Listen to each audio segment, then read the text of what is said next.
Hey folks, Kilt-Man here, Kilt-Man at your services. How are you all? Hope you're all doing very, very well.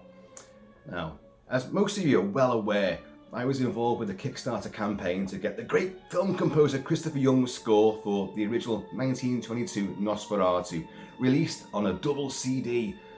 Grand, green old Gothic gorgeousness on a luxurious double CD. And it was a rip-roaring success. Not down to me. Chris Young's music speaks for itself. Legions of fans worldwide. So it reached its goals and yes, it's happening. Now, this is an update for you because they've gone back to Zurich. It was the Tonhalle, I presume that's how you pronounce it, the Tonhalle Orchester of Zurich, which performed Chris Young's phenomenal score, which you're going to hear snippets of here,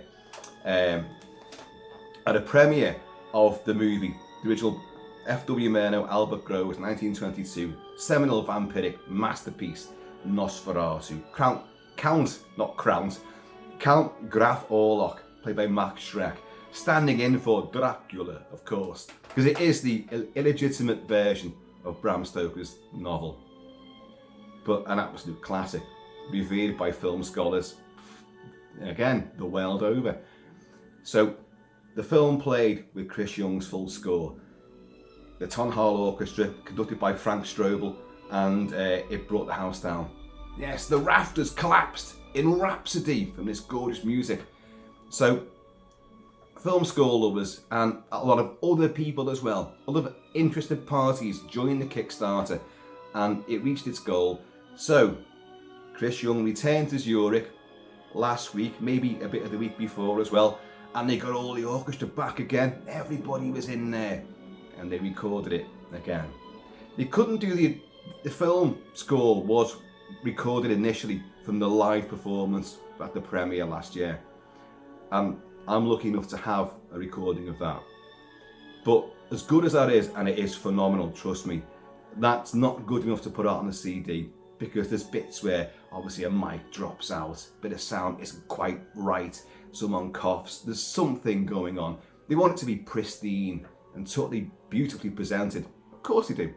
So the orchestra came back, the Tonhalle Orchestra came back, and they recorded some sessions. And we were supposed to, well, some of us, some privileged people, were meant to be able to view these recording sessions taking place over Zoom. Only at the last minute, it became apparent that they couldn't do that because the Tonhalle Orchestra are union governed, and the union said, no, you can't do that because that's deemed as a live performance, and no, it's not under contract, so you can't do it that way. So we couldn't watch these big sessions. Now, because I've been involved in this, I've got a few other contacts there. Lee Phillips, most notably. Lee Phillips, the great Lee Phillips. A conductor, composer, musician, music tutor. He's done everything. Music is his life. Very busy guy, based in Prague. He sent me over some little video snippets of the orchestra in full action and the great Chris Young walking around and enjoying what was happening, and lots of him at the desk making little notes, listening, and they're getting everything adjusted. Glorious stuff. Just little snippets, only probably about 6 minutes worth of footage in little chunks from some of the major pieces of music throughout this phenomenal great score. And then some stills as well. Now again, for the exact same reason, I can't show you those images and stills or play any of the music recorded from that session. I know, this whole thing is just, it's like a minefield of copyright and rights and licenses and issues, and I felt privileged just to be involved, even mentioned in the same breath as Chris Young, who his team wanted me on board for it. Hey, little old me, silly Kilt-Man, stupid hair, silly vest, and today wearing the MacLeod from the Clan MacLeod tartan. But I love my film music, I love my movies, and I love to promote these things and get this stuff out there for everybody else to enjoy as well. Hey, and it worked. So Lee got into me and said, like, you can't watch these sessions. However, you can sit in via Zoom on an extra session for the organ player, doing overdubs, overlays of what she'd done in the prior orchestral sessions, because obviously certain elements probably didn't sound quite right to Chris's ear, and there may have been a bit of a mic stumble or whatever, but some effects had to be put on. So she had to be brought back to sit there at the organ. Don't make up your own jokes there, and re-perform. And so I was invited alongside some other people as well over Zoom to watch this. Now, as exciting as this was, it wasn't the experience that I think any of us expected. And again, I can't show you. Now, the reason why we can sit on that, she's not part of the same union. She isn't. And she's a pianist, a harpsichordist, and an organist, organ player. Her name is Saya Hashino, and she's based in Switzerland, I think, and very accomplished. And in some of the footage I'd seen from the full orchestral session, you can see her sitting there. Now, the weird thing, in this auditorium, in the background, behind, all the orchestras set out there, you've got what look like the biggest, almost, I don't know, steroidal pipes of the greatest organ ever are there. But she's not playing that. She's sitting at a much smaller, normal sized organ. And I did think, God, if they're going to be using those pipes, wow. So, question for the people in the know, were those pipes just for show? I don't know. Comment below, let me know. I really could have made that into a big sort of rhyming couplet session there, couldn't I? But anyway, so she was there, and I've seen her, actually on the organ and performing with the orchestra, and it all sounded phenomenal. But she had to come back in and do some overlays, and for probably a vast array of reasons. So anyway, we sat in on this. It all got set up. There was a delay for it starting. The whole thing was run by, I've got his name here, Matthew Rosales, who looked young enough to be my son's son. He's a very remarkably young guy. And he set the camera up, and our viewing position was on t'other side. So you had the sort of podium, and all the seats for the orchestra were on one side, and all the organ players' antics took place way in the distance. Chris Young was there, because Chris Young, very keen to get this organ sounding spot on. Very, very interested. It's his score. He wants it to be the best it can be. So he's over there. Now, I'll be honest, I didn't see him arrive because I was thinking, like, you're waiting and waiting and waiting, and the camera gets adjusted, and then they disappear off into the far corner again. I didn't see Chris Young arrive. I did not see the organ player arrive either. And for a long time, I didn't even realise that she was there, because her head, just the top of her head, was above, the top of the organ. I thought, and the thing about it was this, and we all conversed with each other. The other people who were invited to sit in on this, we all conversed in a little chat box thing. Can anyone hear the music? No. Can you hear the music? No. Where's the music? We don't know what was going on there, because after a while it was quite clear that music was being played, because you could see what I'm presuming was Chris Young. Now, he was in the distance, and he was giving it loads, and like, whoa, no, and then stop. But you could hear voices, but the voices were all like, they spoke like Daleks. It was faltering and breaking, and we couldn't really understand what was being said. It was like Stephen Hawking's inside a Dalek suit, So it was a frustrating experience, I'll be honest. And I bet you're all thinking, like, well, this is great. Why are you telling us this? I'm telling you because for those of you who invested in this, who funded on the Kickstarter, it's happening. It's definitely happening. They've done it. They've recorded it. So now I don't know how long the process takes, because it's a lengthy thing. This, I mean, this score won awards. It got a special award. It got the Kyle Rennick Special Award for Chris Young for Nosferatu, whilst he was winning numerous awards for his score for The Piper, which is another phenomenal score. So he's been busy, obviously. And then you've got to get the orchestra to come back again. And they could be out doing concerts and symphonies elsewhere. So, you know, you've got to get everything. The stars have got to align to get everyone back again. You imagine when you're doing, you want to do a reshoot on a movie. Well, say you've all your principal photography's been filmed, and then a couple of months go by, it's post-production, you're doing all the digital effects and all this kind of, this doesn't work. And then, we've got to rewrite this. Right, so get everyone back, all the necessary people who are now doing other films. So you've got to wait for a slot. That's why some films get delayed and delayed and delayed, to get people coming back and all this. And again, with an orchestra, it's very, very similar. So they had to wait for the time to be right to get everyone there. And then, obviously, us people couldn't view the big orchestral session. Although the snippets I saw, it was exciting. It was phenomenal. And they played bits from, the film is in 5 acts, and the score itself is in 5 acts, which obviously correspond to the acts on screen. And the snippets I saw played about three or 4 different snippets from various different acts. So wonderful stuff. You can probably hear the rain coming down now. We just entered July, but this is UK summer. We had some blistering hot weather just a couple of weeks ago, but oh no, it's all gone now. It's all gone. This must be the effects of the hurricanes about to hit the Caribbean, of which, wow, they look pretty nasty.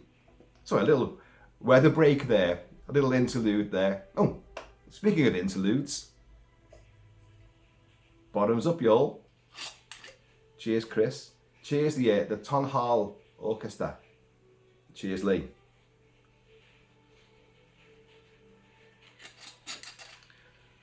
But yeah, so slightly frustrating experience. You couldn't hear the music, but you could hear Dalek-ized voices. So you're sitting in on this. Now, again, frustrating for me, because Zoom isn't one of my major points of meeting people. When I was working from home, we didn't use Zoom, we used, what did we use? Oh, something else, some other bloody platform, I've forgotten now. Those days are long gone for me. So, some of you may remember I was meant to interview Christopher Young as well. And that didn't happen. Again, it was because of Zoom and my antiquated system here letting me down. So I never got that chance. If it comes around again, we'll work something else. I really long to speak to the great man himself, Chris to Chris. And by the way, I love his shoes. He's quite a flamboyant sort of character. And I noticed he was wearing multicolored shoes. Not like a clown, not like that. I mean, these were like designer, these were bespoke, gorgeous, but they had different colours on them, and I thought that was pretty fascinating. And he can look a bit sort of a nice suit jacket on, but a resplendently crazy coloured, shirt or t-shirt even. So likes to mix and match, and likes to stand out from the crowd, which is wonderful. I know a thing or two about that, obviously. But so Zoom is not my major thing. So Mrs. Kilt-Man said, "Oh look, don't worry about that stupid system. You can watch it on my tablet, because I do work meetings on the tablet all the time." So we did. So I set it up just behind Mr. Barlow here, who's just come back from Europe from a buying trip. Just behind him there, I set it up, and I had young Mr. Kentucky Fudge here wearing the Nosferatu mask. And I set it up there, and I had a bottle of whiskey just behind the tablet. And yeah, but something, you'd see people in the distance, and then you kind of like, you walk off and come back, nothing's happened. Clearly things were happening, we just couldn't hear the music. But we started talking amongst each other, or the other viewers, and the Nosferatu voyeurs, you could call us. And one guy, and I do apologise, I have Angelos, I should have made a note of this. He went straight away, "It's Kilt-Man, I watch your videos." And I was like,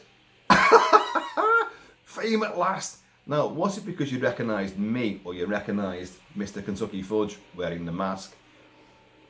I don't know. But we had a good little chat, so we talked about all that we knew and what we knew so far about this recording process and what was going on. And but it was frustrating, but it was just nice to be involved, even on a completely outside sort of perspective, and even not hearing anything. I know, isn't it? It's just, I wish I could be. Wow, it sounded amazing. The organ plays a part in the score quite a lot. You may even hear it. If the bloody rain would abate for a moment or two.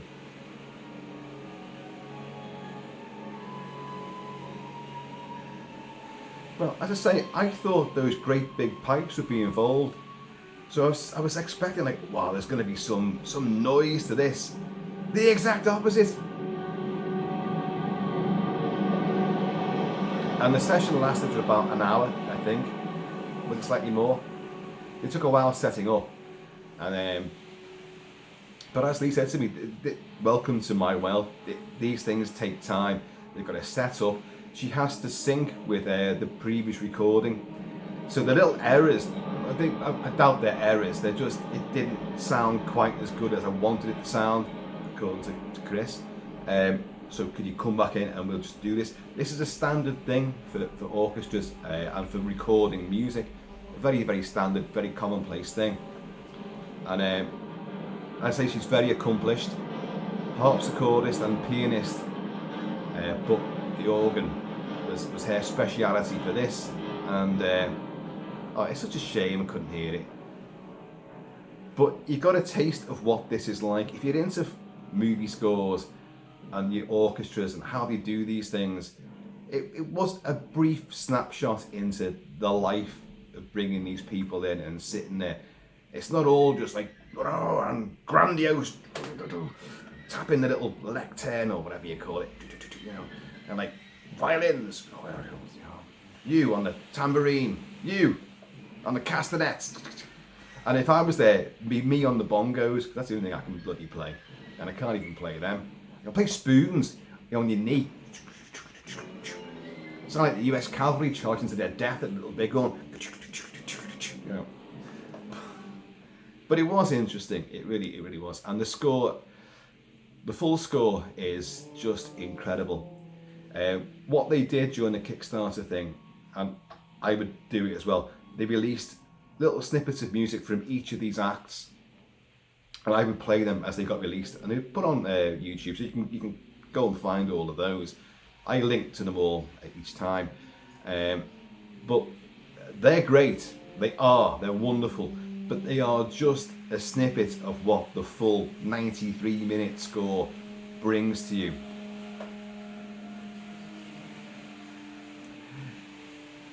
With literally mystifyingly unerring timing, the rain manages to besiege another video. We'll fight back. Come on, Chris, we can fight back.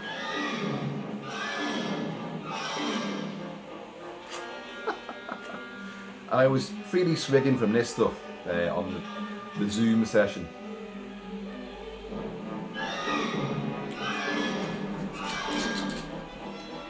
So it does show you, these things are difficult to set up. Had this been an actual film that was coming out and Chris Young was composing for it, then you would have the film company and the distributor would have got together, and this whole thing would have, the film would come out and they'd have recorded the soundtrack especially for its CD, or well, in these days you're looking to get a CD release, but it's downloadable or streaming version, so it would have been there. But because this is a film from 1922 and it's not going to do the rounds again, it will do, but not a massive general release. So there's no studio behind it. That studio is long since defunct, you know. Now, I know that the original intention, and I think the intention is still there, that they are going to put the film out on Blu-ray with this score attached to it.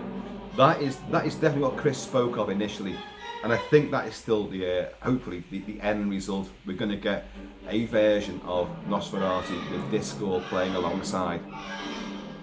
Now, I don't know if I'd said in prior videos, I know I hadn't done it at first, but I have heard this entire score with the movie, and yeah, it works incredibly well.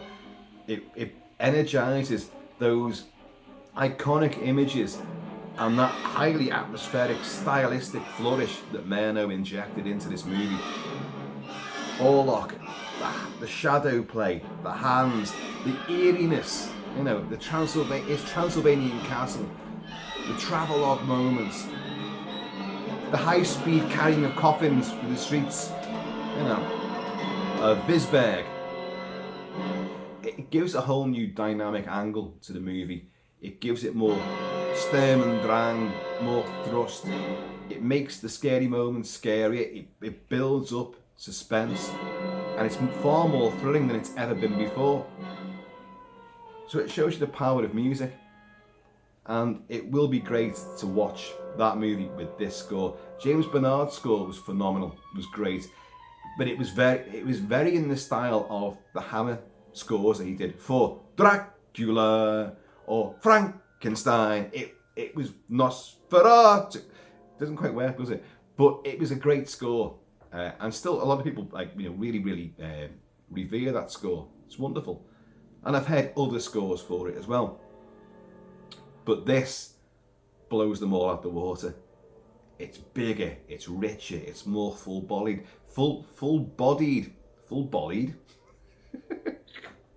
Oh dear. I'm either drinking too much of this stuff or just not enough. I'll work out which is which.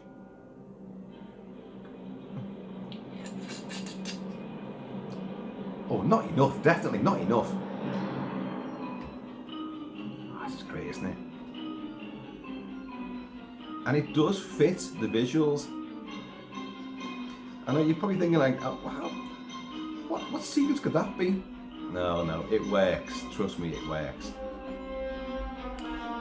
So yeah, a little insight into how film scores are done, how you get orchestras together, how frustrating it can be when you've got just one member of the orchestra there and you can't even hear them. Oh, I don't know, folks. But it was great to talk to the guys there. So, you know, fun times. Release for this, I honestly don't know. I could find out for you, but I'm not sure that even the production team have a finite date for this as yet. But it'll be this year, without a doubt. Hopefully just in time for it. Like Halloween would be great, but certainly in time for the Robert Eggers Nosferatu to come out. So there's a lot of werewolf movies coming out. I've reported on all these, and yeah, so you're gonna get a few lupine lycanthropic stuff coming, which everyone knows werewolves are my favourite, but I love the classic vampire. So this has been a year of Nosferatu as well. It's bizarre how it's come back round again, courtesy of Chris, courtesy of Robert Eggers. But listen to this. Every angle and every element of the orchestra in a big, I think it's a 100-strong orchestra. Wow, you know, and it's exciting. There's a lot of youngisms there. I mean, you'll recognise his style. Although I said before about James Bernard doing his take on it, which was very Hammer inspired, well, Hammer infused, because that's his style, simple as. But I think Chris Young has far more range, infinitely more range. That's not detracting from James Bernard, who I think was a brilliant composer. But Chris Young has done a huge panoply of movies in almost every genre as well, and he's plucked elements from all of these, put them together, wrapped them up, and then sent this Gothic cannonball hurtling through the world of Nosferatu. And it's hurtling right at you, you know. It's very in your face, very driving, but you've got lots of eeriness and suspense and slow build, you know, thrills. That's glorious. And now we've got the drips outside here as well. Well, we're getting. See, I've got an orchestra at my disposal, and you can hear it. No Zoom meeting necessary. Oh God, no. It was great to be invited onto this. If only it had worked out a bit better. But you can tell they're like, oh, these people, yeah, they've helped us get where we are. But look, the most important thing is to get this right. Was she sitting there, and is it plumbed into those great big pipes? I don't know how it works. I really don't know how they do it. Or was it just there and the mics are right beside her? You know, clearly that was the way it was working. But why couldn't we hear it? It wasn't like Chris Young was wearing headphones, or maybe he was. From the distance we were at, you couldn't tell. But fantastic stuff. This, I guarantee, it's gonna blow you away. When you finally get to hear the full thing, it's a real rewarding experience. Enthralling, rhapsodic, very satisfying, and it'll take you on a really dynamic, you know, dramatic journey. The film itself is just almost vintage cinematic perfection. The amount of tricks that Murnau pulled, you know, speeded up footage, under cranking things, and like just see the different tints they did. It's a black and white movie, although it's not black and white at all. It's pink, it's green, it's blue, you know, it's yellow, it's got these different tints to various acts. And lots of sort of very, very primitive effects in the movie as well. Wonderful stuff. And the noir shadow play, well, let's just call it Gothic. Noir nicked Gothic style for its own visual panache. But yeah, and combined with this music, the film is just, it's going to have such a new lease of life. So, listen to this now. This almost conjures up memories of the Universal horrors, where Larry Talbot will fall into an ice cave and find Bela Lugosi's version of the Frankenstein monster encased in ice. It's just a lot of references, which if I got the chance to actually speak to Chris, I would say, yeah, what's that? Such a legacy of music that he's built upon, and created this an entire catalogue of young music. And the young style will never grow old. There you go. Has the rain stopped? I think it has. Oh my God. The devils are out. So, anyway, folks, that's just to let you know what's going on. So, Saya Hoshino, or Hashino, was working her wonders with a great big organ. But all we could see was the top of her head, and we couldn't even hear what was being done. But it was still great. It was an experience, and it gave you a lot of insight into how these things are actually done. And watching an orchestra play, I mean, I can't play an instrument apart from the bongos, as I say, but if you were sitting there and it's a quiet moment, I couldn't do that. Say you're in the string section, you know, you're waiting for your moment to come in again, and it's a pensive, quiet moment, and my stomach would just go, "Argh!" And that must happen. Somebody out there is going to tell me, oh yeah, God, sometimes someone just goes, "Huh?" and lets a little quack go, you know, but I think, you've blown an entire concerto. I couldn't do it. How could you? That must take phenomenal self-restraint. I think so. It brings a whole new meaning to chamber music, you know, chamber pot music. If I was sitting there, I wouldn't need an instrument, just use my own bodily acoustics. Right, folks, I'll be back with some more classic reviews. There is a new Blu-ray version of a classic 1960s horror movie, a really great horror movie, which I've loved all my life, an occult chiller, and it's arriving today. So I will be, well, I won't review it until I've watched them. I've seen the film a million times, but I want to watch this new version and just see what they've done, how good the transfer is, and then I will be back with a big review of it. But who knows, I might be back a bit later on with something else, something a bit more abstract, something a bit more weird and wild and wonderful. As if this wasn't weird, wild and wonderful enough.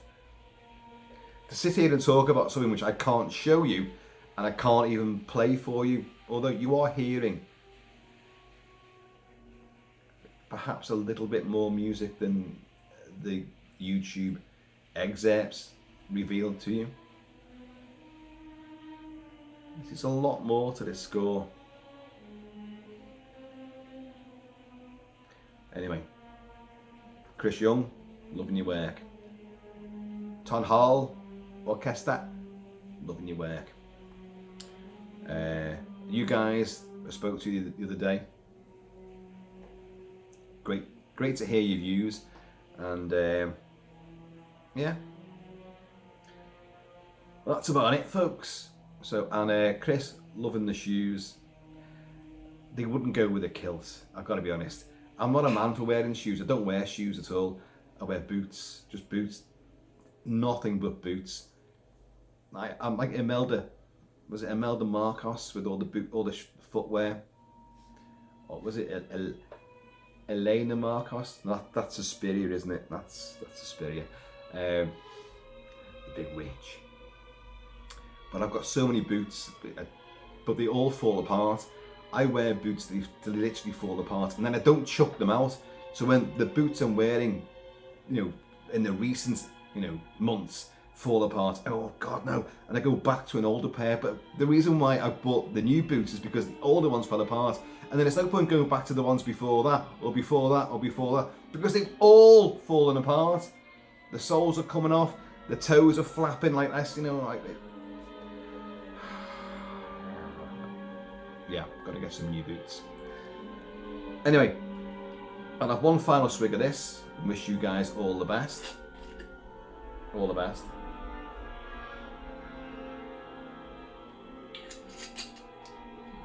And then I'm going to cook some steak for my lunch and Roxy the Wonder Dog's lunch. And then we're going to go out for a big long walk. And hopefully the rain's done its thing and it's now going to pass over and we get some sunshine. Oh yeah, okay. Well look, England won last night in the Euros against all the odds because they're shit. But they still won. So if they can win and get through, the rain can stop for me and the dog. Folks, I have been always shall be Kilt-Man. Please, in the meantime, in this ever seeing something but not hearing it, in between time, please keep it kilted, keep it Celtic. I'm going to see you all